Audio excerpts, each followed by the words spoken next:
Video में class 12 physics unsolved paper का solution करने वाले हैं। 2022 का सेट नंबर 2 सॉल्व कर रहे थे। अब कौन सा देखेंगे हम यहाँ पर सेट नंबर कौन सा देखेंगे, इनकी क्वेश्चन नंबर कौन सा देखेंगे, यहाँ से शुरू करना था और बाकी हो गए तो यहाँ से शुरू करेंगे। देखिए, एक समतल उत्तल लेंस का व्यास 6 सेंटीमीटर, मोटाई 3 मिलीमीटर। इस लेंस की फोकस दूरी ज्ञात कीजिए। लेंस के पदार्थ में प्रकाश की चाल 2 × 10⁸ मीटर पर सेकंड। 5 नंबर का न्यूमेरिकल है और बहुत ही सिंपल है, कुछ नहीं है, बहुत सिंपल समझिए। तो देखिए हमने क्या लिखा हुआ है यहाँ पर, समतल उत्तल लेंस। तो समतल उत्तल लेंस बना लीजिए यहाँ पर, ठीक है। तो यहाँ पर क्या समतल उत्तल लेंस किस टाइप से बताया था हमने बनाना। समतल उत्तल लेंस का की फिगर किस टाइप से होता है, इस टाइप से होता है समतल उत्तल लेंस, ठीक है। इस टाइप से क्या होता है, हमारे पास समतल उत्तल लेंस होता है कि नहीं, इस टाइप से, ठीक है। इस टाइप से क्या होता है हमारे पास समतल उत्तल लेंस, ये क्या हमारे पास समतल उत्तल लेंस है, ठीक है। और देखिए समझिए, इससे क्वेश्चन से समझिए, ये समतल उत्तल लेंस है। लेंस का व्यास, अब व्यास के लिए क्या करते हैं, वृत्त बनाएंगे। तो वृत्त यहाँ पर एज्यूम कर लीजिए, मान लीजिए यहाँ पर, ठीक है। इन्होंने दिया तो मान लेंगे इस टाइप से हम क्या मान लेंगे, यहाँ पर वृत्त मान लेंगे, ठीक है। अब किसी चित्र को बनाकर दिखाना थोड़ी ना है, ठीक है। बना लेंगे अच्छे से। एक क्या मान लिया, वृत्त। और वृत्त का क्या होगा, बीच में क्या होता है, वृत्त बनाते हैं, वृत्त का क्या होता है, केंद्र होता है, ठीक है। मान लीजिए यहाँ पर क्या होगा, वृत्त का केंद्र होगा यहाँ पर, ठीक है। हम कहीं मान लेते हैं यहाँ पर केंद्र होगा। और वृत्त का केंद्र होता है वृत्त की त्रिज्या, तो वृत्त का केंद्र होता है तो वृत्त की त्रिज्या भी होती है। त्रिज्या देखिए इस टाइप से यहाँ तक मिला दीजिए, क्या होगी, वृत्त की रेडियस होगी।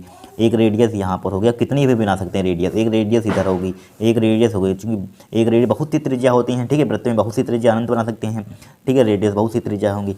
अब देखिए यहाँ से यहाँ तक की वृत्त की त्रिज्या हो गई, यहाँ से यहाँ तक की क्या होगी, वृत्त की त्रिज्या होगी। अब यहाँ से यहाँ तक ये भी तो है वृत्त की परिधि। त्रिज्या की परिभाषा क्या होती है, वृत्त के केंद्र से परिधि से, वृत्त के केंद्र से परिधि तक को मिलाने वाली रेखा को, ठीक है, लाइन को, उसे क्या कहते हैं, वृत्त की हम त्रिज्या कहते हैं। तो यहाँ से यहाँ तक क्या है, वृत्त की परिधि, तो यहाँ से यहाँ तक हम मिला सकते हैं, ठीक है। आपकी वृत्त की परिधि कितना भी खींच सकते हैं, यहाँ तक मिला सकते हैं आप, ठीक है। मिलाने की ज़रूरत नहीं, हमें एक त्रिज्या चाहिए यहाँ पर।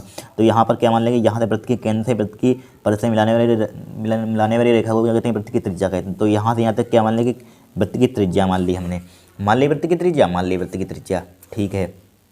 फिर देखिए यहाँ से यहाँ तक की क्या मान लेंगे, स्मॉल आर दूरी मान लेंगे यहाँ से यहाँ तक की, ठीक है। आप कुछ भी मान लीजिए, यहाँ पर स्मॉल आर मान लिया, यहाँ पर मान लिया यार। और इसको क्या मान लीजिए, यहाँ पर कुछ भी बाई मान लीजिए, टी मान लीजिए, क्या मान लिया बताइए। यहाँ से यहाँ तक मोटाई क्या मान लेंगे, बाई मान लेंगे। यहाँ से यहाँ तक की क्या मान लेंगे, बाई, ठीक है। बाई मोटाई मान ली हमने, क्या मान ली, बाई मान ली यहाँ पर, ठीक है। इसकी मोटाई क्या मान ली, यहाँ से तक बाई मान ली यहाँ पर। इसकी मोटाई समतल उत्तल लेंस की मोटाई यहाँ से यहाँ तक की क्या मान ली हमने, बाई मान ली। समझते रहना। देखिए समझिए, कुछ नहीं किया हमने, यानी कि यहाँ पर इन्होंने क्या बोला है, बहुत सिंपल क्वेश्चन है, कुछ नहीं है। समतल उत्तल लेंस है, यहाँ पर समतल उत्तल लेंस बना दिया यहाँ पर, इतना आप जानते हैं चित्र, ठीक है।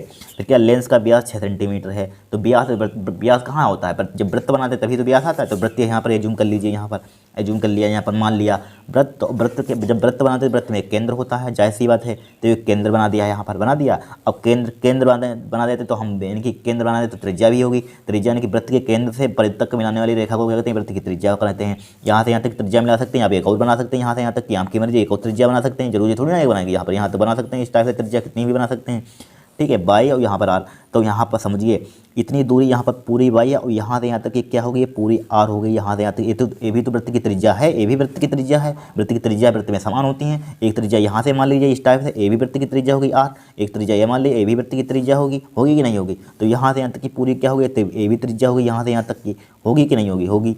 अब देखिए इतनी इसने काट ली बाई, तो इतनी कितनी बचेगी, यहाँ से यहाँ तक की कितनी बची बताइए, कितनी बचेगी, आर माइनस के बाई बचेगी। क्या बचेगी, आर माइनस के बाई बचेगी। समझिए, मान लीजिए यहाँ से यहाँ तक की हमारे पास 10 है दूरी, यहाँ से यहाँ तक की वृत्त की त्रिज्या, इतनी इसने 2 काट ली, मान लीजिए 2 काट ली, तो इतनी कितनी बचेगी, 8 कहाँ से ले आए, 10 में से 2 घटाया, 10 में से 2 घटाया होगा तभी तो 8 आया होगा। अब यहाँ पर देखिए इतनी, इनकी यहाँ से यहाँ तक की पूरी दूरी कितनी है, आर, इतनी यानी बाई काट ली। तो यहाँ पर क्या करते थे, यहाँ पर घटाया था तो यहाँ पर भी घटा दीजिए। तो आर माइनस के, यानी कि आर बड़े में से, यानी कि बड़े में से छोटा घटाते हैं, तो बड़ा क्या है यहाँ से आर और छोटा क्या है बाई, तो आर माइनस के बाई हो गया। इस टाइप समझ लीजिए, ठीक है। इसको समझने के लिए ये क्या हो गया, बाई। अब देखिए यहाँ पर क्या होगा, यहाँ पर बाई। अब यहाँ से यहाँ तक डारा, यहाँ पर लंब, ये क्या होगा हमारे पास, समकोण त्रिभुज भी होगा। यहाँ पर क्या होगा, यहाँ से यहाँ तक समकोण त्रिभुज होगा। यहाँ पर यहाँ से यहाँ तक क्या होगा, समकोण त्रिभुज होगा कि नहीं होगा, समकोण त्रिभुज होगा, ठीक है। पाइथागोरस प्रमेय लगा देंगे, बन जाएगा, काम आ जाएगा, क्वेश्चन सोल्व। इतना सिंपल है यहाँ पर। फिर देखिए यहाँ पर दिया है, लिख लीजिए यहाँ पर। सबसे पहले क्या दिया गया, यहाँ पर दिया है, देखिए दिया है, दिया क्या है, इन्होंने क्या दिया, देखिए एक समतल उत्तल लेंस का व्यास दे दिया। यहाँ पर क्या दिया है, व्यास, समतल उत्तल लेंस। तो इसकी त्रिज्या यहाँ पर समतल उत्तल लेंस का व्यास, ब्यास यानी कि यहाँ से यहाँ तक वृत्त की त्रिज्या, यहाँ से यहाँ तक के पूरा यहाँ ब्यास कितना दे दिया, ये ए वाला ब्यास पूरा कितने समतल उत्तल लेंस का ब्यास कितना दे दिया यहाँ पर, ब्यास कितना दे दिया यहाँ पर, ब्यास दे दिया है हमें यहाँ पर 2r, यानी कि 2r ब्यास किससे लिखते हैं 2r से, 2r बराबर कितना दे दिया यहाँ पर 6 सेंटीमीटर है, कितना है 6 सेंटीमीटर, 6 सेंटीमीटर। तो r का मान कितना आ जाएगा हमारे पास 3 सेंटीमीटर आ जाएगा 3 सेंटीमीटर। और इन्होंने क्या दे दिया यहाँ पर मोटाई 3 मीटर, ये मोटाई मानी बाई, तो मोटाई मान लीजिए बाई मिलीमीटर है, 3 मिलीमीटर है, 3 मिलीमीटर है यहाँ पर। अब देखिए यहाँ पर 1 सेंटीमीटर में है, यूनिट 1 मिलीमीटर में, तो इसको एक में कन्वर्ट कर लीजिए, किस में कर लीजिए, एक में। तो मिलीमीटर से सेंटीमीटर में वो सिंपल है। तो बाई बराबर देखिए समझते रहे ना, 3 × 10 की पावर हम 3 से मल्टीप्लाई करते हैं तो क्या बनता है, मीटर में बनता है, मीटर में बनता है कि नहीं, तो मालूम होगा 10 की पावर 3 से मल्टीप्लाई करते हैं माइनस के, तो क्या बनता है, मीटर में बनता है। अब हमें यहाँ पर मीटर से सेंटीमीटर में बनाना होता है तो किससे करते हैं, 10 की पावर माइनस के 2 से मल्टीप्लाई करते हैं, 3 × 10 की पावर माइनस के, चूँकि हम जानते हैं 1 मीटर में, यहाँ पर लिख दें 1 मीटर में क्या होता है, 1 मीटर में 100 सेंटीमीटर होते हैं, 100 सेंटीमीटर होते हैं कि नहीं होते हैं। तो यहाँ पर 100 से मल्टीप्लाई कर दीजिए 10 की पावर माइनस के 3, इसको सेंटीमीटर में कन्वर्ट कर लीजिए, 10 की पावर 2 से यहाँ पर मल्टीप्लाई कर दीजिए, ठीक है, किस में आ जाएगा यहाँ पर, सेंटीमीटर में आ जाएगा, आ गया सेंटीमीटर में। तो यहाँ पर देखिए बाई बराबर दिख रहा होगा आपको, दिख रहा है। अब तो बाई का मान यहाँ पर कितना आ जाएगा, तो यहाँ पर बाई का मान आपको यूनिट कन्वर्जन में ही बता रहे हैं, ठीक है। 10 की 3 में 10 की पावर माइनस के 3 में से 10 की पावर 2 कितना बचेगा, 3 × 10 की पावर कितना बचेगा, माइनस का 1 बचेगा। तो इसका मतलब क्या है 0.3, क्या है 0.3 सेंटीमीटर आ जाएगा। इस टाइप से यूनिट ऑफ कन्वर्जन कर सकते हैं यहाँ पर, ठीक है। फिर देखिए अब देखिए क्वेश्चन इतना हमें डाटा दिया गया है यहाँ पर, और क्या दिया है इन्होंने, और यहाँ पर प्रकाश की चाल कितनी दी गई है, 2 × 10 की पावर 8 मीटर पर सेकंड, ठीक है। प्रकाश की चाल कितनी दी गई है, 2 × 10 की पावर 8 मीटर प्रति सेकंड, ठीक है। अब देखिए सबसे पहले देखिए यहाँ पर क्या है, इसका नाम दे दीजिए, वृत्त का केंद्र O होगा, यहाँ पर P दे दीजिए नाम, यहाँ से इसका क्या दे दीजिए P नाम दे दीजिए, यहाँ पर इसका नाम दे दीजिए R। अब देखिए समकोण त्रिभुज लगाइए, समकोण त्रिभुज OPR में, समकोण त्रिभुज लिखिए यहाँ पर, समकोण त्रिभुज, समकोण त्रिभुज OPR में पाइथागोरस प्रमेय लगा दीजिए, पाइथागोरस प्रमेय से पाइथागोरस प्रमेय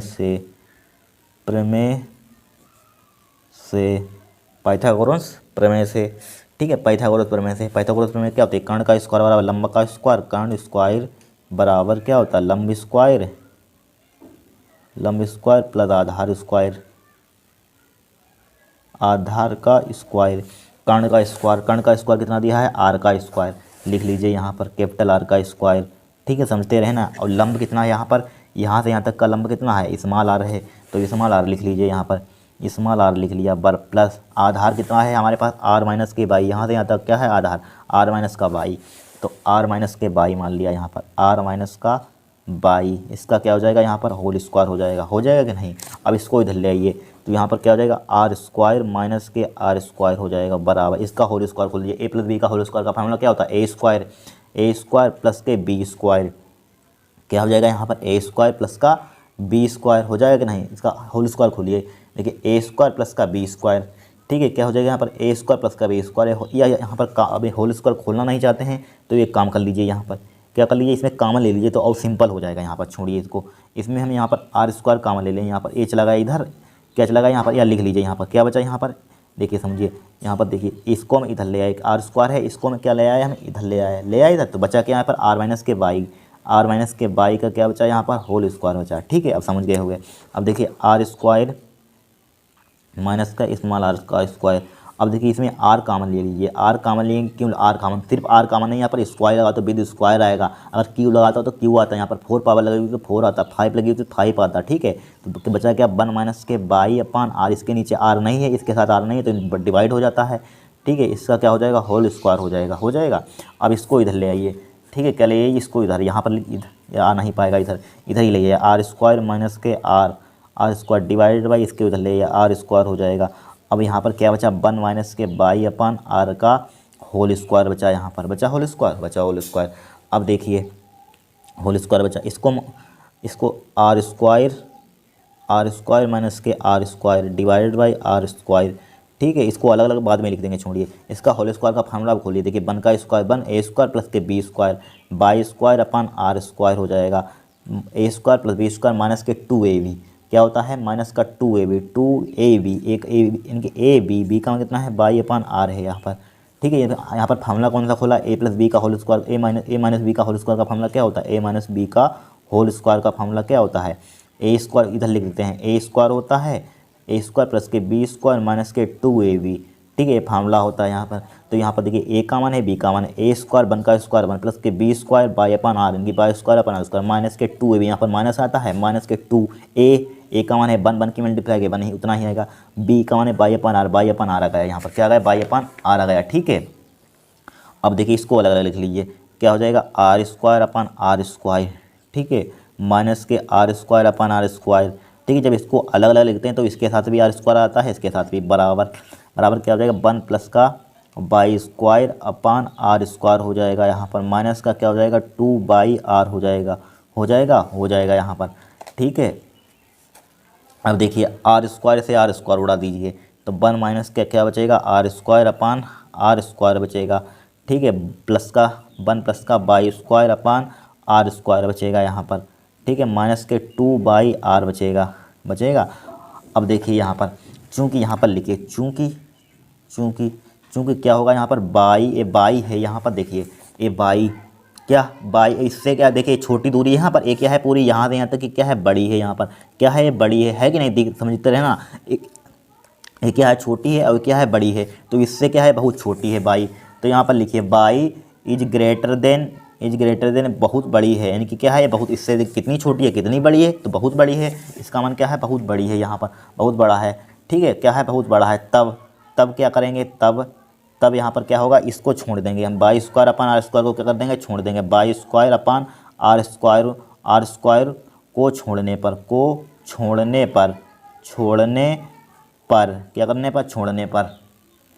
ठीक है, इसको छोड़ दिए तो क्या बचा, इसको जो का तुम लिख लिए एज इट इज लिख दिए यहाँ पर, वन माइनस का क्या बचा हमारे पास आर स्क्वायर बचा, क्या बचा r square upon capital r square small r square divided by, इधर क्या बचा माइनस के 2 वन प्लस माइनस का है 2 अपान आर बचा। ठीक है, अब देखिए वन से वन कैंसिल आउट हो जाएगा, कट जाएगा, माइनस का क्या बचा आर स्क्वायर। ठीक है, क्या बचा यहाँ पर r square upon small r square upon capital r square बराबर माइनस के 2/r बचा। ठीक है, 2/r, अब माइनस से माइनस कैंसिल आउट, कट गया माइनस से माइनस कैंसिल आउट। अब देखिए आर से एक आर कैंसिल आउट, तो ठीक है आर स्क्वायर अपान क्या बचा यहाँ पर आर बचा बराबर क्या बचा यहाँ पर, क्या बचा 2 बचा है यहाँ पर। हमें क्या याद करना था यहाँ पर, यानी कि देखिए यहाँ पर क्या याद करना था, कहाँ है क्वेश्चन, यहाँ पर याद करना है लेंस की फोकस दूरी याद कीजिए, फोकस दूरी याद करने हैं यहाँ पर हमें, यानी क्या याद करनी है, लेंस की फोकस दूरी याद कीजिए यहाँ पर, क्या याद कीजिए यहाँ पर। ठीक है, अब देखिए सबसे पहले हमें बकता त्रिज्या, देखिए एक ईया इसको लिख सकते हैं, ईया लिखिए, ईया इसको ईया लिखिए यहाँ पर, देखिए इसको इधर लिख सकते हैं, उसको उधर भेज दीजिए यहाँ पर, या यहाँ पर कर सकते हैं इसको, देखिए या यहाँ पर देखिए, या बात एक ही है यहाँ पर, देखिए 2 इसको इधर लिख दिया, उसको लिख दिया आर स्क्वायर अपान आर लिख दिया यहाँ पर। हमें चूँकि बकता इसका पहले इसको नीचे ले आइए, इसको ऊपर ले आइए। ठीक है, आर बराबर क्या हो जाएगा आर स्क्वायर अपान 2 हो जाएगा कि नहीं हो जाएगा। अब वैल्यू पुट कीजिए यहाँ पर, स्मॉल आर की मान कितना है हमारे पास 3 सेंटीमीटर, तो 3 मल्टीप्लाई क्या हो जाएगा स्क्वायर मतलब 2 और 2 मल्टीप्लाई बाई का मान कितना है मोटाई, बाई का मान कितना था हमारे पास, बाई का मान 0.3 है, 0.3 लिख लिया। अब देखिए पॉइंट हटाइए, ऊपर एक 0 बढ़ा दीजिए 0। अब 3 से 3 उड़ा दीजिए, 2 से इसको उड़ा दीजिए, यहाँ पर 15 आ जाएगा। तो आर का मान यहाँ पर कितना आ जाएगा, आर का मान यहाँ पर आ गया कितना 15 सेंटीमीटर आ गया यहाँ पर। अब सबसे पहले हमें फोकस दूरी ज्ञात करनी है, यहाँ पर फोकस दूरी ज्ञात कीजिए। तो इसके लिए सबसे पहले हमारे पास क्या होता है फार्मूला होता है, यहाँ पर क्या होता है आपने लेंस मेकर फार्मूला पढ़ा हुआ, क्या पढ़ा हुआ होता है 1/f बराबर होता है n-k1 1/r1 -k1/r2। ठीक है, क्या होता है फार्मूला होता है 1/r1 -k1/r2 होता है। ठीक है, होता है। तो यहाँ पर यन का मान नहीं मालूम हमें, यहाँ पर यन के लिए एक फार्मूला हमारे पास होता है, यन बराबर क्या होता है हमारे पास c/b होता है। अब c क्या है प्रकाश की चाल होती है, प्रकाश की चाल का मान कितना होता है 3 × 10⁸। b का मान हमें यहाँ पर दिया गया है 2 × 10⁸। कितना दिया है 2 × 10⁸। 2 × 10⁸, देखिए 2 × 10⁸ से 2 × 10⁸, तो क्या बचा यहाँ पर 3/2। 3/2 का मतलब क्या होता है यन बराबर 1.5। ठीक है, अपवर्तनांक आ गया हमारे पास 1.5। अब देखिए यहाँ पर, अब समझिए यहाँ पर क्या है समतल उत्तल लेंस, ये क्या हमारे पास समतल उत्तल लेंस है, समतल उत्तल लेंस, यानी कि समतल उत्तल लेंस है, समतल उत्तल लेंस, उत्तल लेंस हमने बताया था, क्या बताया था पीछे के क्वेश्चन में बताया था कि नहीं, हमेशा रट लेना। समतल उत्तल लेंस है तो क्या होता है, R2 का मान क्या होता है, इन्फानाइट होता है। R2 का मान क्या होता है, इन्फानाइट। R1 का मान इसको क्या मान लीजिए, R1 का मान सकते हैं, इसका मान इनकी इसको R1 मान लीजिए। यहाँ पर क्या मान लेंगे, इसको हम R1 मान लेंगे। यहाँ पर मान लेंगे कि नहीं, यहाँ पर इसको हम क्या मान लेंगे, R1 मान लीजिए, इसको R1 मान लेंगे। यहाँ पर R2 का मान क्या ले लेंगे, यहाँ पर R2 का मान रट लेना पड़ता है। ये समतल उत्तल लेंस के लिए R1 का मान क्या होता है, R1 का मान दिया जाएगा, लेकिन R2 का मान इन्फानाइट होता है। डायरेक्टली याद रखना, जब भी समतल उत्तल लेंस आए डायरेक्टली मार देना R2 का मान इन्फानाइट। ठीक है, इन्फानाइट सही से बना लीजिए, इन्फानाइट होता है।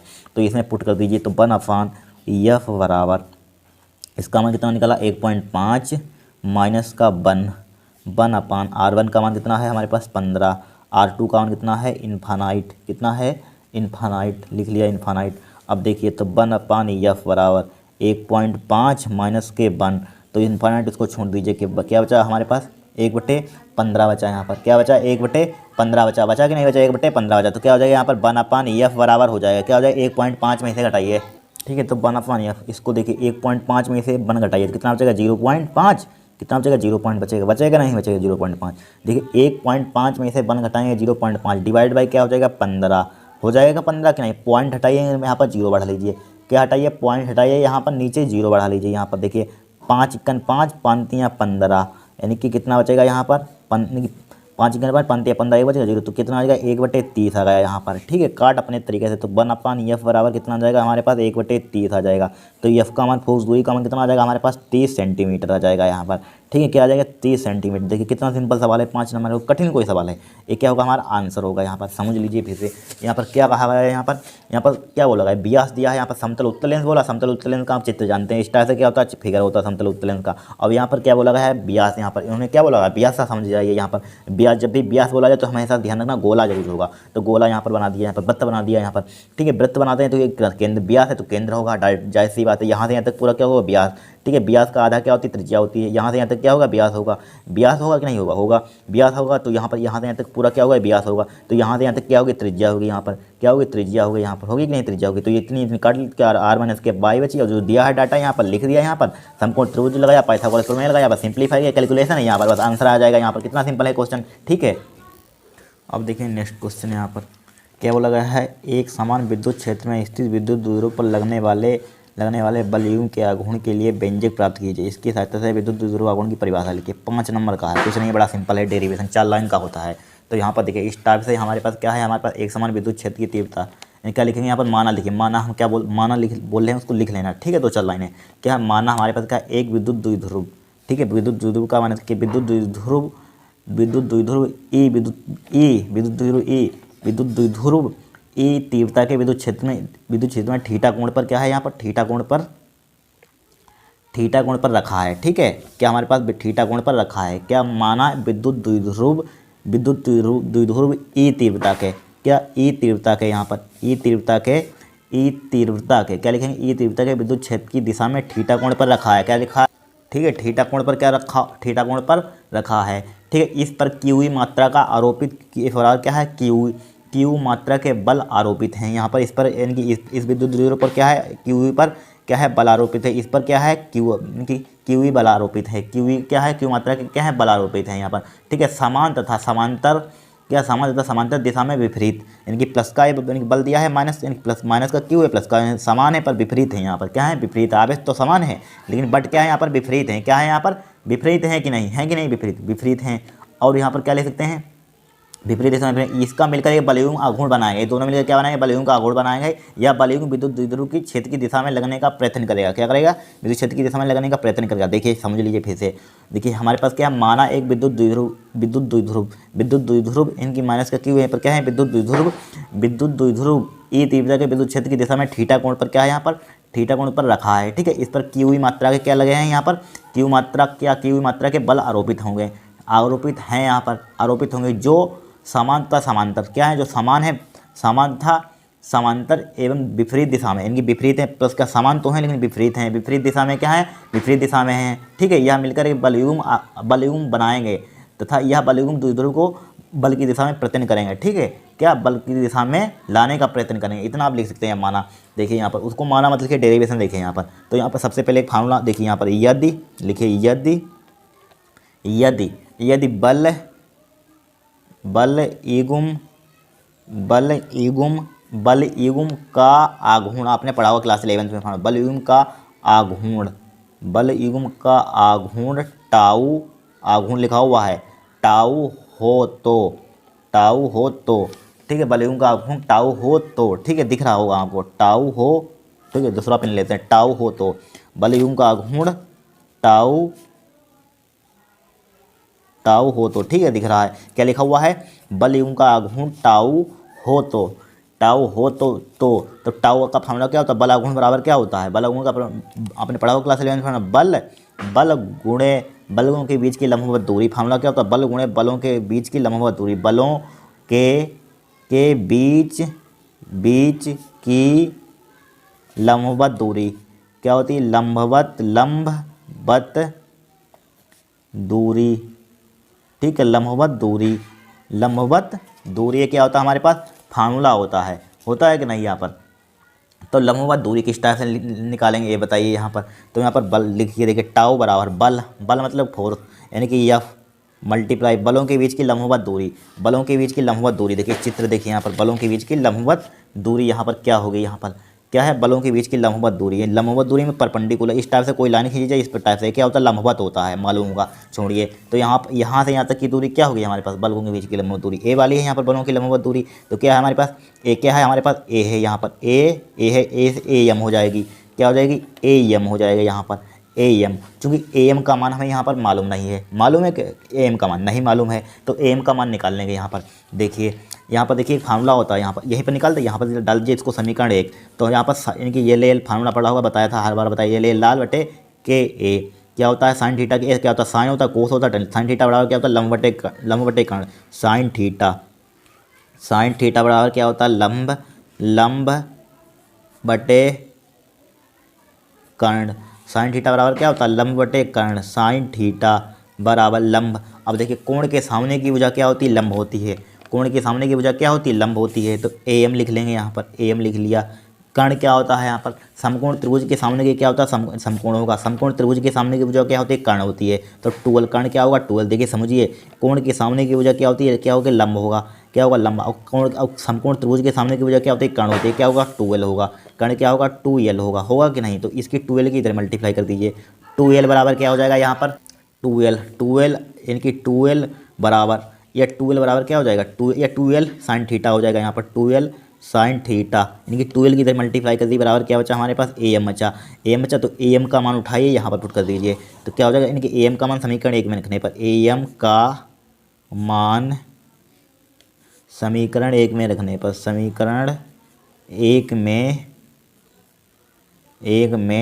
रखने पर, समीकरण 1 में टाउ बराबर क्या हो जाएगा, एफ मल्टीप्लाई ए एम, यानी कि कितना है, 12 साइन थीटा, क्या है, 12 साइन थीटा लिख दिया, 12 साइन थीटा लिख दिया। और एफ बराबर फार्मूला हमारे पास क्या है, एफ बराबर लिखा हुआ है, एफ बराबर क्या होता है, क्यू ई। तो यहाँ पर एफ की जगह पर क्यू ई लिख दिया, टाउ बराबर हो जाएगा क्या हो जाएगा, क्यू ई क्या हो जाएगा यहाँ पर, क्यू ई हो जाएगा, Q E multiply 2l sine theta, multiply 2l sine theta, 2l sine theta, ठीक है। तो इसको लिख सकते हैं टाउ बराबर, क्या लिख सकते हैं इसको, टाउ बराबर, या हम जानते हैं टाउ बराबर 2l, यानी कि पी बराबर, एक पी बराबर फार्मूला क्या होता है, पी बराबर 2q मल्टीप्लाई क्या होता है, 12 होता है, बता चुके हैं, ये फार्मूला होता है। तो देखिए 2, या इसको अरेंज कर लीजिए, देखिए इसको लिख सकते हैं q मल्टीप्लाई 2l, और यहाँ पर q मल्टीप्लाई क्या हो जाएगा, 2l हो जाएगा यहाँ पर, ठीक है। या यहाँ पर इसको बाद में लिख देंगे यहाँ पर, क्योंकि हमारे पास क्या आ गया, क्यू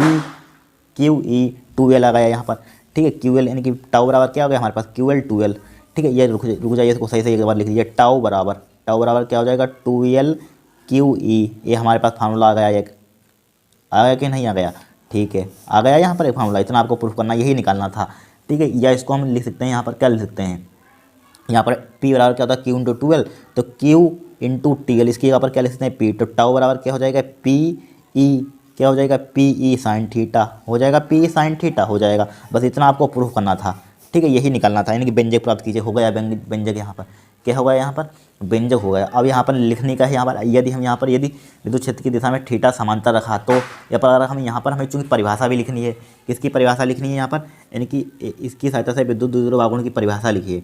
क्या लिखिए, इसकी सहायता से विद्युत द्विध्रुव आघूर्ण की परिभाषा लिखिए यहाँ पर। तो परिभाषा देखिए लिखेंगे इसकी विद्युत द्विध्रुव आघूर्ण की। देखिए यहाँ पर अगर हम थीटा बराबर यहाँ पर परिभाषा देखिए किस टाइप से बनाएंगे, ध्यान से देखना। थीटा बराबर हम 90 डिग्री ले लें यहाँ पर, ठीक है। तो टाउ मैक्सिमम यानी कि अधिकतम हो जाएगा, मैक्सिमम बराबर क्या हो जाएगा यहाँ पर कि पी साइन 90। साइन 90 का मान कितना होता है, 1 होता है। साइन 90 का मान कितना होता है, 1। तो क्या बचेगा यहाँ पर, क्यू ई बचेगा, क्यू ई बचेगा। तो यहाँ पर क्यू ई बचेगा, यहाँ पर बचेगा क्यू। तो हमें पी का मान यहाँ पर पी ई बचेगा, ठीक है। पी है, पी तो है यहाँ पर पी, हमें निकलना इसका मान। इसकी परिभाषा विद्युत द्विध्रुव आघूर्ण क्या होता है, पी बराबर फार्मूला होता है। तो इसको हमारे पास टाउ मैक्सिमम बराबर क्या आ गया हमारे पास, पी ई आ गया, यहाँ पर आ गया पी। हमें पी का मान निकालना, तो पी बराबर क्या हो जाएगा, टाउ मैक्सिमम क्या आ जाएगा, टाउ मैक्सिमम अपान ई।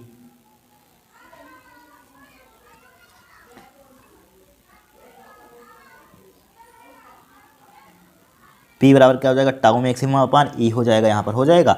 अगर हम ई का मान यहाँ पर क्या ले लें, ई का मान यहाँ पर क्या ले लें, ई का मान क्या ले लें यहाँ पर, ई का मान क्या ले लें यहाँ पर हम 1 ले लें। तो अरे नहीं, ई का मान यहाँ पर देखिए समझिए, अगर ई का मान क्या ले, हाँ 1 ही ले लीजिए। इसका मतलब क्या होता है, विद्युत क्षेत्र में ई का मान 1 ले लें तो पी का मान तब क्या हो जाएगा, तब पी का मान क्या हो जाएगा यहाँ पर, ई से डिवाइड करेंगे क्या आ जाएगा, पी बराबर क्या आ जाएगा, टाउ मैक्सिमम हो जाएगा यहाँ पर, टाउ मैक्सिमम, ठीक है। इसका मतलब क्या होता है, विद्युत क्षेत्र की तीव्रता का मतलब क्या होता है, न्यूटन प्रति कूलाम होता है। इसका मतलब क्या हो जाएगा, पी बराबर कूलाम मीटर हो जाएगा। विद्युत द्विध्रुव आघूर्ण का मतलब क्या होता है, कूलाम मीटर होता है कि नहीं। तो देखिए परिभाषा बनाइए, यहाँ पर लिखिए अतः किसी विद्युत द्विध्रुव का आघूर्ण, विद्युत द्विध्रुव आघूर्ण किसी विद्युत द्विध्रुव का आघूर्ण, विद्युत या यहाँ पर परिभाषा किसी विद्युत, यहाँ पर लिख देते हैं, यहाँ पर आ नहीं पाएगी, ठीक है। यहाँ पर लिख लीजिए, यहाँ पर देखिए किसकी विद्युत द्विध्रुव आघूर्ण की परिभाषा लिखनी है, विद्युत द्विध्रुव आघूर्ण, यहाँ पर हेडिंग डालिए विद्युत द्विध्रुव आघूर्ण,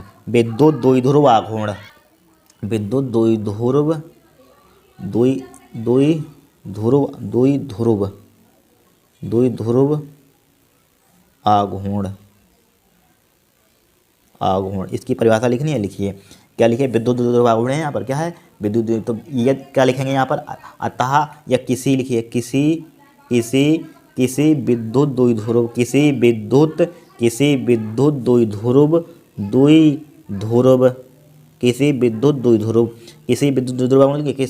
द्विध्रुव का आघूर्ण, विद्युत द्विध्रुव का आघूर्ण है, किसी विद्युत द्विध्रुव का आघूर्ण, किसी विद्युत द्विध्रुव का आघूर्ण, क्या आघूर्ण क्या होता है, किसी विद्युत द्विध्रुव का आघूर्ण जो कि आघूर्ण है, किसी विद्युत द्विध्रुव का आघूर्ण है जो किसी क्या लिखे, जो कि विद्युत द्विध्रुव को क्या लिखेंगे, विद्युत द्विध्रुव को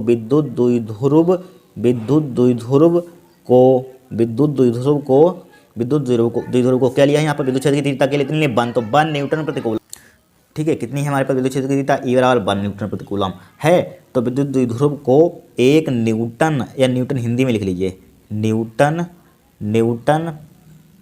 प्रति कूलम के एक समान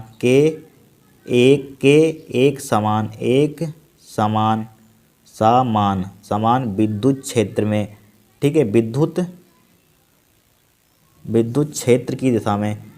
क्षेत्र की दिशा में, ठीक है। बोल रहे हैं आप, लिखते जाना, विद्युत क्षेत्र की दिशा में, ठीक है। दिख नहीं रहा होगा आपको, विद्युत क्षेत्र की दिशा में, ठीक है, विद्युत क्षेत्र की दिशा में, ठीक है, विद्युत क्षेत्र की दिशा में। और क्या लिख देंगे, विद्युत क्षेत्र की दिशा के लंबवत,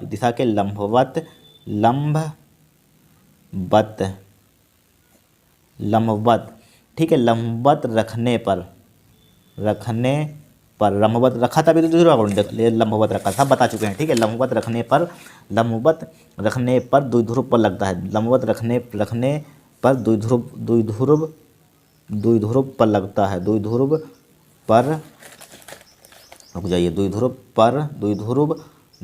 पर लगता है, इस टाइप से आपको लिख देनी है, परिभाषा बना देनी है यहाँ पर।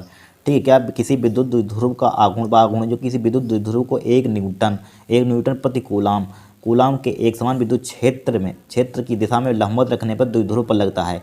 ठीक है, द्विध्रुव पर लगता है। ठीक है, इस टाइप से आपको परिभाषा लिख देनी है। ठीक है, 5 नंबर का था लॉन्ग क्वेश्चन। कितने नंबर का था? 5 नंबर का था। 5 नंबर का मिल जाएगा आपको 5 नंबर।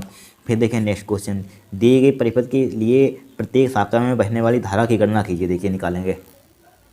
देखिए क्या पूछा गया है, दिए गए परिपथ के लिए प्रत्येक शाखा में बहने वाली धारा की गणना कीजिए। ठीक है, 2 वोल्ट यहाँ पर है, लिख लीजिए। यहाँ पर चित्र बना लीजिए। यहाँ पर क्या बना लीजिए? 8वें का यहाँ पर है, चित्र बना लीजिए यहाँ पर। अब देखिए यहाँ पर बड़ा सिंपल सवाल है, 5 नंबर का है, बहुत ही सिंपल सवाल है। सबसे सिंपल ये है यहाँ पर। देखिए यहाँ पर इतना हमें डाटा यहाँ पर दे दिया। यहाँ पर क्या दे दिया? यहाँ पर डाटा दे दिया। अब देखिए समझिए, ध्यान से देखना। देखिए ध्यान से, सबसे पहले यहाँ पर देखिए हमारे पास क्या होगा? बंद पास एक ही यहाँ पर 1 होगा, एक क्या होगा? 2 होगा। ठीक है, समझते रहना। अब देखिए यहाँ पर देखिए इधर की ओर क्या आ रही है? यहाँ से इधर की ओर क्या आ रही है? I2 धारा आ रही है कि नहीं? आ रही है। और इधर की ओर क्या आएगी? यहाँ पर क्या आएगी? I1 धारा आएगी। यहाँ पर दोनों क्या हो जाएंगी? जुड़ जाएंगे। यहाँ से देखिए इधर की ओर धारा जा रही है, यहाँ पर जा रही है इस टाइप से, और इधर की ओर आ रही है। दोनों जुड़ जाएंगे तो क्या आ जाएगा? दोनों जुड़ जाएंगे तो क्या आ जाएगा? I3 के बराबर हो जाएंगे। यहाँ पर दोनों जुड़ेंगे तो इसके बराबर I3 बराबर क्या हो जाएगा? I1 प्लस का I2 हो जाएगा। देखिए समझिए, इसको डाल दीजिए समीकरण। देखिए समझिए फिर से। देखिए इधर की ओर आ रही है I2 धारा और इधर की ओर आ रही है I1 धारा। किसके बराबर हो जाएंगे? I3 के। तो I3 बराबर क्या हो जाएगा? I1 plus I2। इसको डाल देंगे समीकरण 1। ठीक है, अब ले लीजिए यहाँ पर बंद पास ले लीजिए यहाँ पर, या लूप लिख लीजिए, बंद पास लिख लीजिए। बंद पास इसका नाम भी दे सकते हैं। यहाँ पर क्या दे सकते हैं? इसका नाम अगर देना चाहते हैं बंद पास 1 लिख लीजिए, या नाम दे दीजिए। यहाँ पर नाम इसका नहीं दिए गए, यहाँ पर नाम दे दीजिए। इसका नाम क्या दे दीजिए? ABCD। ठीक है, ABCD।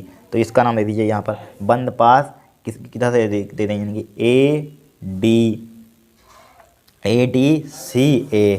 ठीक है, बंद पास ADCA में। ठीक है, किरचॉफ KVL से मतलब किरचॉफ के वोल्टा नियम से। ठीक है, जानते हो किरचॉफ का वोल्टा नियम क्या होता है? ठीक है, किरचॉफ के वोल्टा नियम से। ठीक है, तो लगाइए यहाँ पर किरचॉफ का वोल्टा नियम से, कि किरचॉफ के वोल्टा नियम से। देखिए यहाँ पर कहाँ से शुरू करें? यहाँ पर देखिए, यहाँ पर सबसे पहले यहाँ पर देखिए कहाँ से, यानी कि I1 इधर की ओर, नाम किधर भी दे सकते हैं। यहाँ पर ACD दे दिया यहाँ पर नाम।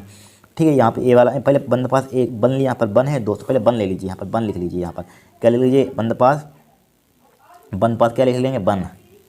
या इसका नाम नहीं देना चाहते, बंद पास बन ले लीजिए। सबसे सिंपल है, यहाँ पर छोड़िए। तो यहाँ पर इसका नाम मत लिखिए। अब नाम दे दीजिए तब भी कोई दिक्कत नहीं, हटा छोड़िए, नाम मत देना। तो यहाँ पर बंद पास क्या ले लीजिए? बन लिख लीजिए। बंद पास बन में। ठीक है, बंद पास इसको बन मान लिया, बन टू इसका नाम, तो इसको मत लिखिए। तो यहाँ पर क्या लिख लेंगे? बंद पास बन में, इसमें। ठीक है, बंद पास इसमें लिख लीजिए। इस टाइप से यहाँ पर क्या? बंद पास बन में। ठीक है, इधर इस टाइप से बढ़ रही है, बंद पास बन में लिख लीजिए यहाँ पर। ठीक है, बंद पास बन में, बंद पास 1 में, बंद पास 1 में लिखा हुआ है। ठीक है, बंद पास 1 में किरचॉफ के वोल्टा नियम से लिख लीजिए। यहाँ पर सही से लिख लीजिए, इसको काटिए। ठीक है, तो यहाँ पर लिखिए बंद पास फर्स्ट में KVL से। ठीक है, KVL से। अब देखिए बंद पास बन में KVL से। अब देखिए यहाँ पर कहाँ से शुरू कर रहे हैं? देखिए I2 यहाँ पर है। I2 इसका संगत प्रतिरोध क्या है? I क्या है हमारे पास? बन है। तो I2 मल्टीप्लाई बन हो जाएगा। I2 मल्टीप्लाई बन। ठीक है, प्लस का। ठीक है, धारा की दिशा में क्या चलते हैं? प्लस का लेते हैं। ठीक है, फिर देखिए यहाँ पर फिर क्या हो जाएगा? धारा की दिशा में जा रहा है, इधर की ओर जाइए। इसमें बंद लूप यहाँ से शुरू करेंगे तो यहाँ से, तो इधर की ओर जा रहे हैं, धारा की दिशा में पॉजिटिव। तो I3 मल्टीप्लाई 2 हो जाएगा। यहाँ पर क्या हो जाएगा? I3 मल्टीप्लाई 2 बराबर क्या हो जाएगा? यहाँ पर देखिए इसका वोल्टा कितना है? बन है। तो यहाँ पर बन ले लेंगे, यहाँ पर बन। ठीक है, वोल्टेज कितना है? बन। अब देखिए I3 का मान कितना है हमारे पास? I1 प्लस का I2 है। ठीक है, I1 प्लस का I2। तो यहाँ पर लिख लीजिए I2 की I2 प्लस I3 का मान कितना है? I1 प्लस का I2 मल्टीप्लाई क्या है? 2 बराबर कितना है? बन। ठीक है, बन। देखिए तो क्या बचेगा यहाँ पर उधर मत लिखिए। ठीक है, I2 प्लस की इसकी मल्टीप्लाई कर दीजिए 2I1 प्लस के 2I2 बराबर कितना हो जाएगा? बन हो जाएगा। ठीक है, अब देखिए I2 कितना हो जाएगा? 2I1 प्लस का 3I2 हो जाएगा। यहाँ पर क्या हो जाएगा? 3I2 बराबर क्या हो जाएगा? बन हो जाएगा। इसको डाल दीजिए समीकरण 1। डाल दिया समीकरण 1। अब लूप लीजिए, बंद पास 2 में KVL से। KVL से, बंद पास 2 में KVL से। अब इसमें देखिए यहाँ पर बंद पास 2 में KVL से लगा दीजिए, यहाँ पर लगा दिया। अब देखिए यहाँ से शुरू कर रहे हैं, यहाँ पर देखिए I1 मल्टीप्लाई 1, ठीक है, I1 मल्टीप्लाई 1 प्लस धारा की दिशा में पॉजिटिव। फिर देखिए इधर की ओर आइए, धारा की दिशा में तो I3 मल्टीप्लाई 2 क्या हो जाएगा, I3 मल्टीप्लाई 2 बराबर वोल्टेज कितना है यहाँ पर 2 है कि नहीं, 2 लिख लिया यहाँ पर। अब देखिए I3 का मान कितना है समीकरण 1 से, I1 प्लस I2, ठीक है, इसको 2 डाल दीजिए समीकरण 1। तो यहाँ पर क्या है I1 ज्यों का त्यों लिखा प्लस I3 का मान कितना है I1 प्लस का I2 मल्टीप्लाई क्या है हमारे पास 2 है, बराबर कितना है 2 लिखा हुआ है, मल्टीप्लाई कर दीजिए तो I1 प्लस 2I1 क्या हो जाएगा 2I1 प्लस का 2I2 हो जाएगा, यहाँ पर बराबर कितना है 2 है, ठीक है कि नहीं 2 है। अब देखिए I1 2I1 कितना हो जाएगा 3I1 लिख दिया, यहाँ पर लिख दिया 3I1 प्लस का 2I2, या यहाँ पर लिखिए तो 3I1 दिख रहा होगा, देखिए I1 और 2I1 3I1 2I2 as it is लिख दिया, यहाँ पर लिख दिया एज इट इज़ लिख दिया। अब देखिए यहाँ पर इसको बराबर करना पड़ेगा, ठीक है, समीकरण 2 इसको डाल दीजिए समीकरण 3। अब देखिए यहाँ पर बराबर करने के लिए चूँकि I1 और यहाँ पर बराबर नहीं है, आपने सीखी हुई विलोपन विधि, प्रतिस्थापन विधि क्लास 10th में। तो यहाँ पर देखिए इसको बराबर करने के लिए क्या करेंगे, यहाँ पर अगर यहाँ पर देखिए 3 की मल्टीप्लाई समीकरण 2 में कर देंगे और 2 की मल्टीप्लाई समीकरण 1 में कर देंगे। लिखिए समीकरण, देखिए आपको दिख रहा होगा समीकरण यानी कि समीकरण 2 में 3 से समीकरण 3 में 2 से गुणा करने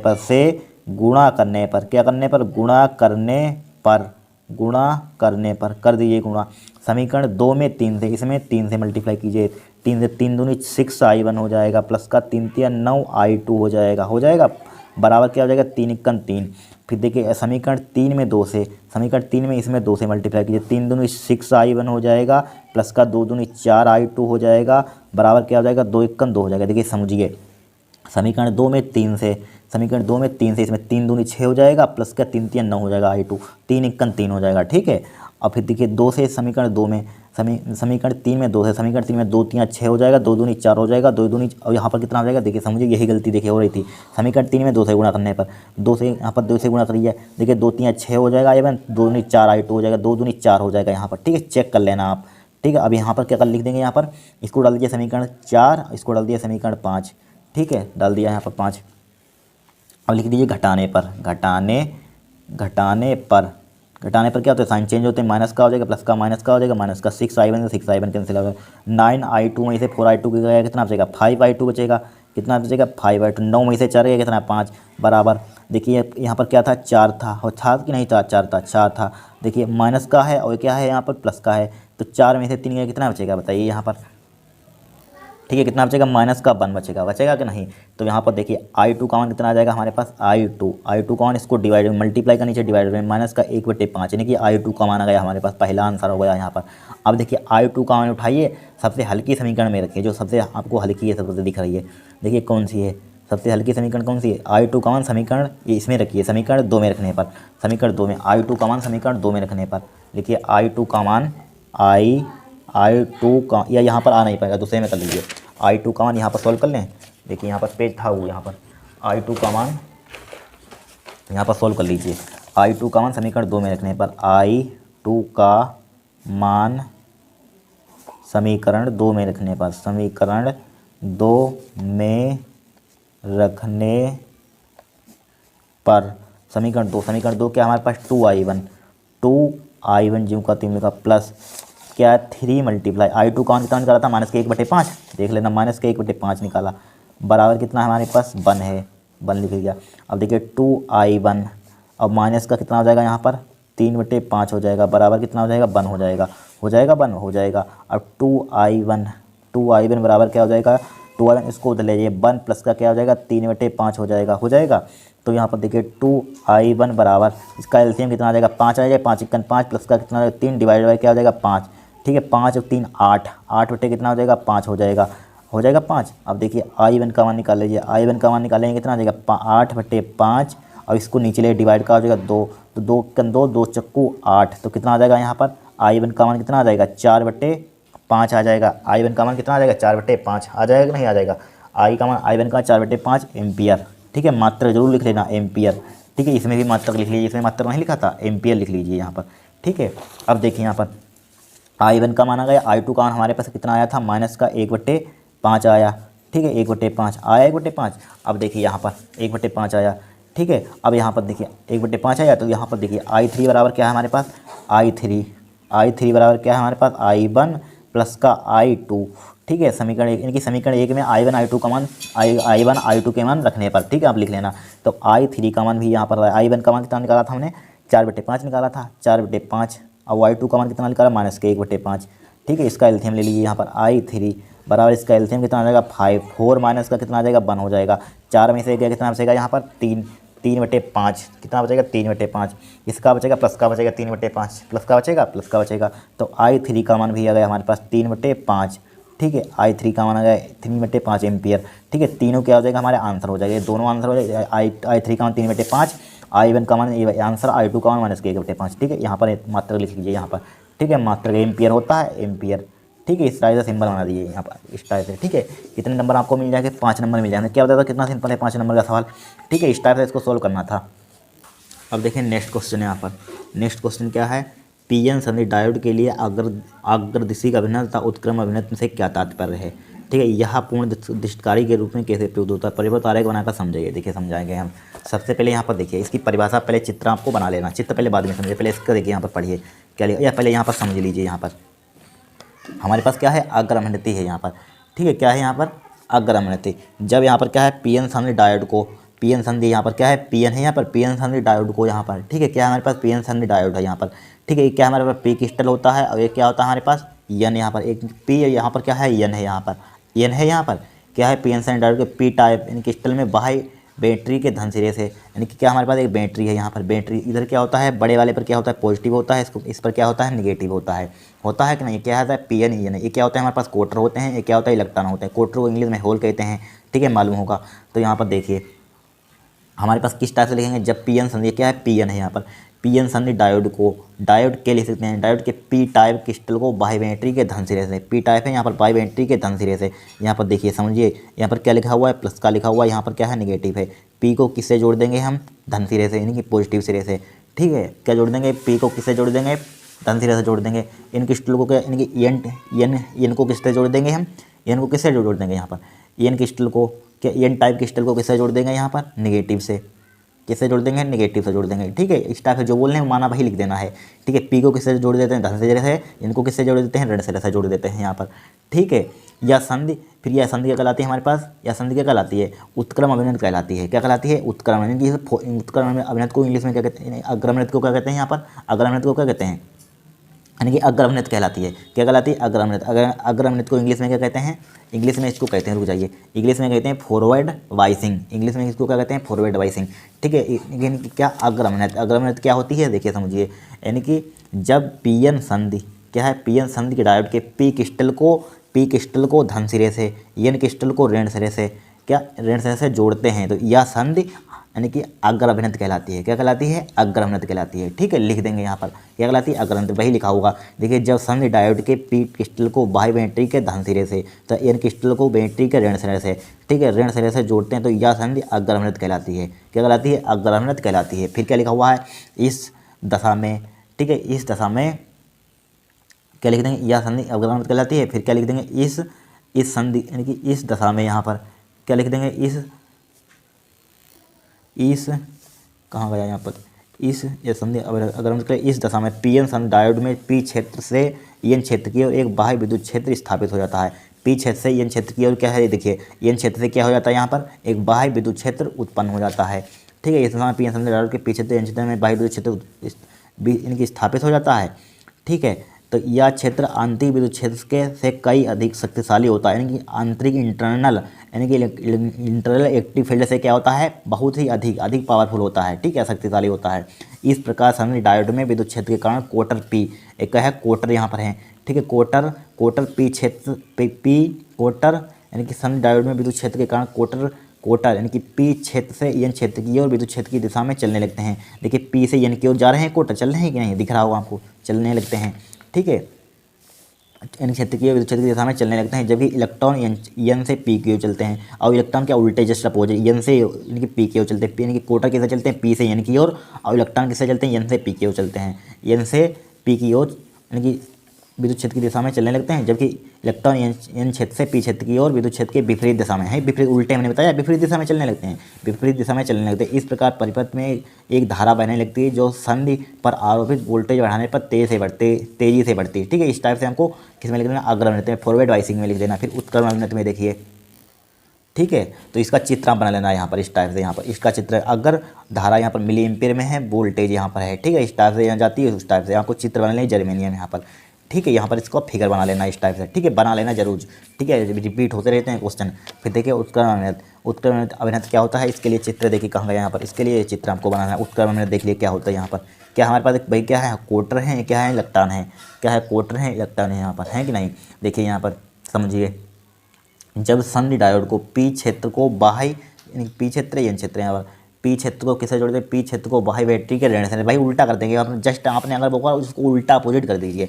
ठीक है, वहाँ पर क्या था हमारे पास, इसमें देखिए क्या था, इसमें धन सिरे से जोड़ते थे, पी को क्या जोड़ते थे, इसमें धन सिरे से, और यहाँ पर उल्टा हो जाएगा जस्ट, इसका प्लस का क्या उल्टा होता है, नेगेटिव, तो यहाँ पर क्या लिख देंगे, उल्टा कर देंगे, यहाँ पर नेगेटिव होता है, यहाँ पर पॉजिटिव होता है, तो क्या लिख देंगे यहाँ पर, जब संधि डायोड के पी क्षेत्र को बाह्य बैटरी के ऋण सिरे से, बाह्य बैटरी के ऋण सिरे से, तो एन क्या लिख देंगे, एन ऋण सिरे से तथा एन क्षेत्र को धन सिरे से जोड़ दिया जाता है, एन क्षेत्र को धन सिरे से जोड़ दिया जाता है। यह संधि क्या कहलाती है, रिवर्स वाइसिंग कहलाती है। रिवर्स वाइसिंग मतलब कि उत्क्रमण अभिनत कहलाती है।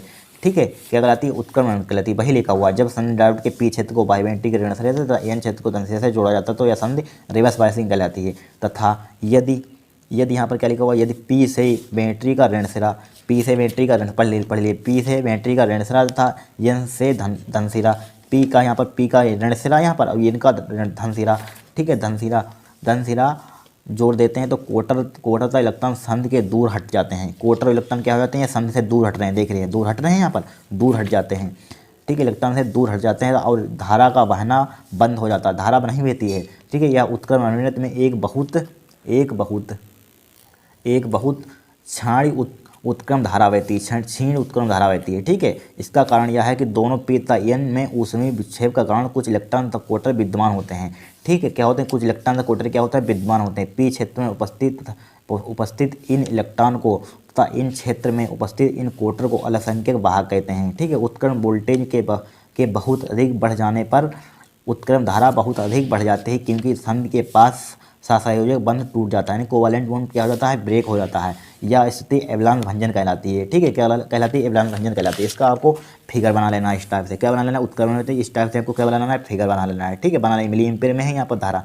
ठीक है, इस टाइप से आपको क्या बना लेना है, फिगर बना लेना, इसको बना जरूर लेना है। ठीक है, आपको समझा दिया यहाँ पर। फिर देखिए, और देखिए इसी में क्या कहा गया था, देखिए यह पूर्ण तरंग दृष्टकारी के रूप में कैसे प्रयुक्त होता है, पूर्ण तरंग दृष्टकारी लिख लीजिए यहाँ पर। देखिए या इसमें समझ लीजिए यहाँ पर, पहले समझ लीजिए यहाँ पर क्या होता है। देखिए ध्यान से समझना होता है, केयरफुली। देखिए इसमें हमारे पास क्या है, D1 D2, इसमें संध डायोड D1 D2 क्या है यहाँ पर। देखिए ये क्या हमारे पास, इस डायोड का अगर ऑब्जेक्टिव में पूछा जाएगा डायोड का सिंबल किस टाइप से होता है, ये क्या होता है हमारे पास, डायोड होता है, इस डायोड का सिंबल होता है। ठीक है, क्या किसका सिंबल होता है, डायोड का। हमारे पास क्या है, D1 D2 क्या है, दो डायोड, इसमें दो डायोड D1 D2 प्रयोग किए जाते हैं। D1 D2 क्या है यहाँ पर, दो डायोड प्रयोग किए जाते हैं। ठीक है, क्या प्रयोग किए जाते हैं, दो डायोड प्रयोग किए जाते हैं प्रयोग। ठीक है, और क्या है यहाँ पर, इनपुट क्या है, इनपुट। ठीक है, AC इनपुट है यहाँ पर। फिर क्या यहाँ पर, इनपुट वोल्टेज क्या लिख देंगे यहाँ पर, इनपुट वोल्टेज को एक ट्रांसफार्मर, ये क्या हमारे पास, ट्रांसफार्मर। ठीक है, एक ट्रांसफार्मर, इनपुट वोल्टेज को ट्रांसफार्मर की प्राथमिक कुंडली के सिरों के बीच, क्या लिख देंगे, प्राथमिक कुंडली के सिरों के बीच, क्या लिख देंगे, सिरों के बीच लगाया जाता है। प्राथमिक कुंडली के सिरों के बीच क्या लगाया जाता है, इनपुट लगाया जाता है। प्राथमिक कुंडली के सिरों के बीच क्या लगाया जाता है, हमारे पास इनपुट लगाया जाता है यहाँ पर। ठीक है, दोनों डायोड पी क्षेत्र को ट्रांसफार्मर की, पी क्षेत्र को क्या यहाँ पर, पी क्षेत्र को डायोड यानी कि ट्रांसफार्मर की क्या लगाते हैं, ट्रांसफार्मर की द्वितीय कुंडली के ए से, द्वितीय कुंडली को क्या है यहाँ पर, ए से बी, यहाँ पर है ए से बी, ए तथा ए और बी सिरों को जोड़ दिया जाता है। ए और बी को सिरों को क्या कर दिया जाता है, जोड़ दिया जाता है। यहाँ पर समझिए फिर से समझिए यहाँ पर क्या लिखा हुआ है। यहाँ पर हमारे पास क्या है, दो डायोड हैं, D1 D2 क्या है, दो डायोड हैं यहाँ पर, ठीक है, जो प्रयोग किए जाते हैं। अब वोल्टेज यहाँ पर इनपुट वोल्टेज को ट्रांसफार्मर है यहाँ पर, क्या है हमारे पास ट्रांसफार्मर की किससे, यहाँ पर ट्रांसफार्मर की प्राथमिक कुंडली के सिरों के बीच लगाया जाता है। प्राथमिक कुंडली के सिरों के बीच क्या कराया जाता है, लगाया जाता है, ठीक है, क्या लगाया जाता है। फिर क्या करते हैं, दोनों डायोडों को पी क्षेत्र को, क्या हमारे पास पी क्षेत्र को क्या करेंगे, यहाँ पर पी क्षेत्र को क्या करेंगे, देखिए ए और बी यहाँ पर पी क्षेत्र को, ठीक है, पी क्षेत्र को यहाँ पर पी क्षेत्र को ए और बी सिरों से जोड़ दिया जाता है। यानी कि पी क्षेत्र को ट्रांसफार्मर, एक क्या हमारे पास ट्रांसफार्मर है, यहाँ पर ट्रांसफार्मर की द्वितीय कुंडली के एस ए तथा बी से जोड़ दिया जाता है। द्वितीय कुंडली से तथा क्या क्या जोड़ दिया जाता है, ए तथा बी से जोड़ दिया जाता है, ठीक है, जोड़ दिया जाता है। और क्या लिख सकते हैं यहाँ पर, एन क्षेत्र को परस्पर जोड़ देते हैं। लोड प्रतिरोध RL, लोड प्रतिरोध क्या हमारे पास RL, यहाँ पर RL को द्वितीय कुंडली के केंद्रीय निष्कास तथा टी तथा एन क्षेत्र के बीच, टी मतलब ट्रांसफार्मर, टी फॉर मतलब क्या, अपचाई ट्रांसफार्मर बोल सकते हैं, ठीक है, अपचाई ट्रांसफार्मर क्या बोल सकते हैं, अपचाई ट्रांसफार्मर इन क्षेत्रों के बीच जोड़ा जाता है। यहाँ पर देखिए, पढ़ लीजिए यहाँ पर सबसे पहले, देखिए यहाँ पर क्या लिखा हुआ है, इसमें दो डायोड D1 और D2 को प्रयोग किए जाते हैं, ठीक है। इनपुट वोल्टेज को एक ट्रांसफार्मर को प्राथमिक कुंडली के सिरों के बीच लगाया जाता है, ठीक है, प्राथमिक कुंडली के क्या लगाया जाता है, सिरों के बीच लगाया जाता है, ठीक है, प्राथमिक कुंडली के सिरों के बीच लगाया जाता है, ठीक है। इन डायोडों के पी क्षेत्र को ट्रांसफार्मर की द्वितीय कुंडली के ए तथा बी के सिरों के बीच जोड़ा जाता है तथा इन क्षेत्रों को परस्पर जोड़ देते हैं। लोड प्रतिरोध RL को द्वितीय कुंडली के केंद्रीय निष्कासन टी तथा इन क्षेत्रों के बीच जोड़ा जाता है, ठीक है। इनपुट वोल्टेज के पहले आधे चक्र में ए सिरा टी के सापेक्ष धनात्मक होता है तथा बी सिरा टी के सापेक्ष ऋणात्मक होता है, अतः डायोड D1 अग्रमणित होता है और धारा प्रवाहित होने लग देता है, ठीक है, जबकि डायोड D2 उत्क्रम अभिन्नत होता है तथा धारा प्रवाहित नहीं होने देते हैं। लोड प्रतिरोध RL में धारा C से D किससे बहती है, C से D की ओर बहती है। लोड प्रतिरोध RL में क्या किससे बहती है, धारा C से D की ओर बहती है, ठीक है, C से D की ओर बहती है। दूसरे आधे चक्र में ए सिरा टी के सापेक्ष ऋणात्मक होता है, बी सिरा धनात्मक होता है, ठीक है। और देखिए लिख लीजिए, ठीक है, जिसमें अब धारा डायोड D2 में से प्रभावित होती है। लोड प्रतिरोध RL में पुनः C से D की ओर बहती है, ठीक है। इस प्रकार लोड प्रतिरोध RL के सिरों के बीच लगातार DC मिलती रहती है, ठीक है। या DC समकाली फिल्टरों द्वारा लगभग स्थायी धारा में बदली जा सकती है। इस टाइप से हम लिख देना, यहाँ पर चित्र बना देना, यहाँ पर, ठीक है, लिख देना, यहाँ पर थ्योरी है, यहाँ पर पढ़ लेना, यहाँ पर, ठीक है। इस टाइप से हमको फिगर बना देना है, यहाँ पर बना लेना फिगर, ठीक है। फिर देखिए नेक्स्ट क्वेश्चन, यहाँ पर नेक्स्ट क्वेश्चन है, क्या बोला है, अल्फा कण के परिकीर्ण के प्रयोग का वर्णन कीजिए। इस प्रयोग से प्राप्त परिणामों पर आधारित रदरफोर्ड का परमाणु मॉडल लिखिए। तो अल्फा कण परिकीर्ण लिख लीजिए यहाँ पर, देखिए अल्फा कण परिकीर्ण, देखिए सन 1911 में रदरफोर्ड ने परमाणु की संरचना जानने के लिए एक प्रयोग ठीक है, प्रयोग किया। क्या सन 1911 में रदरफोर्ड ने परमाणु की संरचना जानने के लिए, स्ट्रक्चर जानने के लिए क्या किया, एक प्रयोग किया, एक्सपेरिमेंट किया, ठीक है। इस प्रयोग में रदरफोर्ड ने रेडियोएक्टिव पदार्थ पोलोनियम से अधिक गतिज से निकलने वाली अल्फा किरणों को बहुत पतले स्वर्णपत्र पर यानी सोने की पन्नी पर गिराया था, ठीक है। देखा कि कुछ अल्फा किरणें बिना विक्षेपित हुए सीधी निकल गईं, कुछ क्या हो गई, सीधी निकल गईं, ठीक है, कुछ सीधी निकल गई तथा कुछ अल्फा किरणें विभिन्न दिशाओं में विक्षेपित हो गईं। अल्फा किरणों को अपने मार्ग से विभिन्न दिशाओं में विक्षेपित होने की घटना को अल्फा कण परिकीर्ण कहते हैं। देखिए समझिए, हमारे पास क्या थे, यानी कि सन 1911 में रदरफोर्ड ने एक परमाणु की संरचना को जानने के लिए क्या किया था, एक एक्सपेरिमेंट किया था, क्या किया था, एक्सपेरिमेंट, ठीक है। और यहाँ पर क्या लिया था इन्होंने, रदरफोर्ड ने क्या लिया था, इस प्रयोग में क्या लिया था, रेडियोएक्टिव पदार्थ को पोलोनियम से अधिक गति से निकलने वाली, यानी गतिज से अधिक काइनेटिक एनर्जी से निकलने वाली अल्फा किरणों को एक सोने की पन्नी थी उस पर गिराया था। अल्फा किरणों को बहुत पतले की बहुत महीनी पन्नी थी उस पर गिराया था, ठीक है। देखा कि कुछ अल्फा किरणें बिना विक्षेपित हुए कुछ क्या थी, कुछ सीधी निकल गई थी और कुछ अल्फा किरणें विभिन्न दिशा में क्या हो गई, विक्षेपित हो गई, ठीक है। क्या हो गई थी, कुल सीधी निकल गई थी, कुछ विक्षेपित हो गई थी। अल्फा किरणों को अपने मार्ग से विभिन्न दिशाओं में विक्षेपित होने की घटना को इसी को क्या कहते हैं, अल्फा कण परिकीर्ण कहते हैं, ठीक है। इस टाइप से हमको नोट डाउन कर लीजिए यहाँ पर, ठीक है। इंपॉर्टेंट है, 100% आने वाले क्वेश्चन है, ध्यान रखना, इसको नोट डाउन कर लीजिए। फिर देखिए रदरफोर्ड का परमाणु मॉडल, देखिए अल्फा कणों के परिकीर्ण से प्राप्त निष्कर्षों के आधार पर रदरफोर्ड ने परमाणु का एक मॉडल प्रस्तुत किया जिसे रदरफोर्ड का परमाणु मॉडल कहते हैं। इसके अनुसार लिखिए यहाँ पर, देखिए परमाणु मॉडल का समस्त द्रव्यमान इलेक्ट्रॉन को छोड़कर समस्त धनावेश परमाणु के केंद्र पर 10⁻15 मीटर त्रिज्या के सूक्ष्म गोलाकार स्थान में रहता है, जिसे नाभिक कहते हैं। क्या कहते हैं, जिसे नाभिक कहते हैं। फिर देखिए दूसरा लिख लीजिए, फिर देखिए नाभिक के चारों 10⁻⁻10 मीटर कोट की त्रिज्या वाले खोखले गोले में इलेक्ट्रॉन वितरित रहते हैं। इन इलेक्ट्रॉनों का कुल ऋणावेश नाभिक के धनावेश के बराबर होता है। क्या होता है? नाभिक के ऋणावेश नाभिक के धनावेश के बराबर होता है। तीसरा लिख लीजिए, ये इलेक्ट्रॉन नाभिक के चारों ओर विभिन्न वृत्तीय कक्षाओं में चक्कर लगाते रहते हैं, जिसके लिए आवश्यक अवकेंद्री बल, ठीक है, अवकेंद्र बल लिख लीजिए। अवकेंद्र बल इलेक्ट्रॉन और नाभिक के बीच स्थित विद्युत आकर्षण बल से प्राप्त होता है। किससे प्राप्त होता है? विद्युत आकर्षण बल से प्राप्त होता है। इसको नोट डाउन कर लीजिए सबको, ठीक है। यहीं पर हमारे पास क्या होगा, यहाँ पर सेट नंबर 3 यानी कि 2 खत्म होगा। यहाँ पर 2 ही था। अब नेक्स्ट क्लास में क्या शुरू करेंगे? तीसरा शुरू। इन सबको करते जाना है। और यहाँ पर क्या करना है, आप जितने हम लिखवा रहे हैं क्वेश्चन लिख कर ला रहे हैं यहाँ पर, इनको सबको कॉपी में अपने लिखना, इनको पढ़ना, याद करना, तभी आपके 70 में 70 केमिस्ट्री फिजिक्स में आएंगे। ध्यान रखना, और इसी यही सब फंस जाएगा, ध्यान रखना, देख लेना, ठीक है। नेक्स्ट क्लास में क्या शुरू करेंगे? सेट नंबर 3 शुरू करेंगे। क्या शुरू करेंगे? सेट नंबर 3, ठीक है। फिर 2020 का शुरू करेंगे, ठीक है। 2020 के शुरू करेंगे, ठीक है। आज के लिए इतना ही।